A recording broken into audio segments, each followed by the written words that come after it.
PTI रहनुमा शाह महमूद कुरैशी की किसान इत्तेहाद एहतजाज में शामिल होने का मामला, पीटीआई रहनुमाओं का शदीद रद्द-ए-अमल। असद उमर ने ट्वीट में कहा कि इस्लामाबाद में लगता आइन और कानून खत्म कर दिया गया है। बाबर अवान ने कहा कि डीसीए के वज़ीर-ए-आज़म ने शाह महमूद कुरैशी को किसानों से गैर आइनी तौर पर मिलने से रोका। फैसल जावेद खान ने कहा कि शाह महमूद कुरैशी को रोकना इस हुकूमत की बौखलाहट को अयां करता है। आजम सवाती ने कहा कि ये इम्पोर्टेड हुकूमत कितनी आवाज़ों को दबाने की कोशिश कर रही है। अली जैदी ने कहा कि इस्लामाबाद पुलिस का शर्मनाक रद्द-ए-अमल ये हमारे बुनियादी हकूक़ को पामाल कर रहे हैं। जरताज गुल ने ट्वीट किया, इम्पोर्टेड हुकूमत ओशियत कंडों से बाज ना आई। अगर आपको ये वीडियो पसंद आई है तो लाइक पर क्लिक कीजिए। मैं हूँ इमरान रियाज खान। अब आप मुझे देख पाएंगे सिर्फ बोल न्यूज़ पर।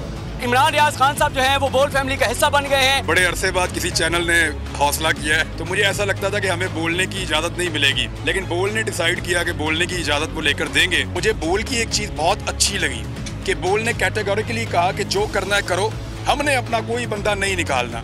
इमरान खान बोल के साथ जुम्मे से इतवार रात 10 बजे।